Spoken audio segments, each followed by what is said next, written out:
এই মাইয়া মাইনষের বিয়ে করার এত খাউস ক্যা? আমি জানি না। আপনারা যদি কেউ জানেন, তাহলে এই আজকের ভিডিওতে অবশ্যই আপনারা একটু কমেন্ট করে জানাবেন আমাকে যে মাইয়া মাইনষের এত খাউস কেন?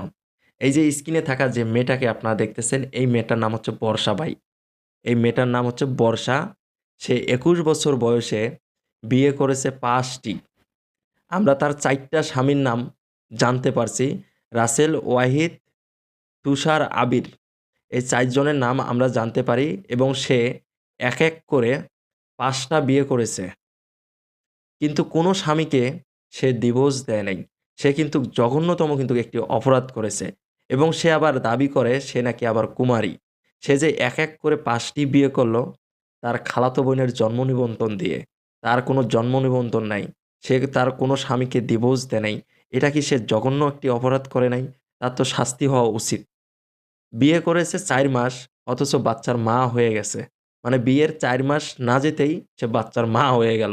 মানে এটা কোনো কথা ভাই? অথচ মেয়েটাকে দেখেন দেখতে কিন্তু মাশাআল্লাহ অনেক সুন্দর। আল্লাহ তাআলা তার রূপ দিয়েছে, যৌবন দিয়েছে, তাকে সৌন্দর্যভাবে বানিয়েছে। তাই বলে কি সে এক করে ৫ টা ছেলের জীবন এভাবে নষ্ট করবে? কোনো ছেলে বিয়ে করে ৩ মাস পর জানতে পারে তার আগেও ২-৩ টা স্বামী ছিল এবং কোনো ছেলে বিয়ের ২ দিন না যেতেই জানতে পারে যে তার আগে আরও ২ টা স্বামী ছিল এবং সে এই এক করে যখন ৫ টি বিয়ে করল, সেটা কিন্তু ভাই কেউই জানতো না।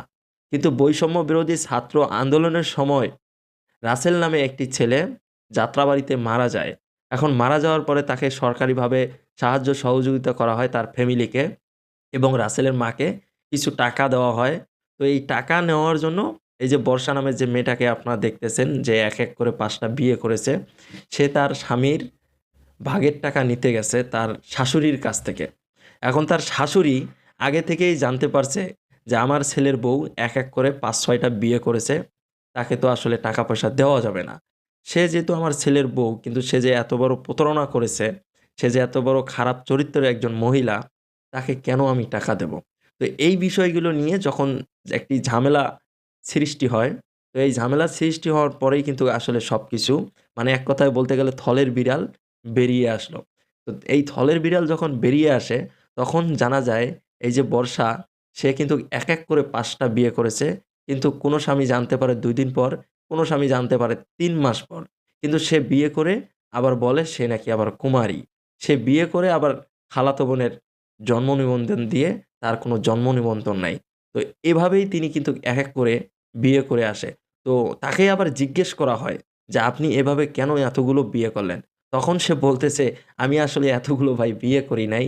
আমি কিন্তু" মানে কাগজে কলমে তিনি বিয়ে করেছে মোট ৩ টি। তিনি কিন্তু ৫ টা ৬ টা বিয়ে করে নাই। এই যে ৩ টা বিয়ে করেছে কিন্তু কোনো স্বামীকে সে ডিভোর্স দেয় নাই। মানে এর মতো জঘন্য কাজ আর কি হতে পারে? আপনারাই বলুন। এর মধ্যে দেখুন সে যে একটা স্বামীকেও ডিভোর্স দেয় নাই এবং সে আবার বলে যে, "আমি আসলেই একজন কুমারী মেয়ে।" সে কিভাবে কুমারী মেয়ে হয় ভাই বলুন তো? সে যে এক করে ৫ টা ছেলেকে বিয়ে করল। এখন ৫ টা ছেলে যদি একবারে এসে এই বর্ষা মেয়েটাকে ধরে যে, "আমরা এখন তোমার সাথে সহবাস করতে চাই।" তখন এই মেয়েটা আসলে কি করবে আপনারা বলুন তো?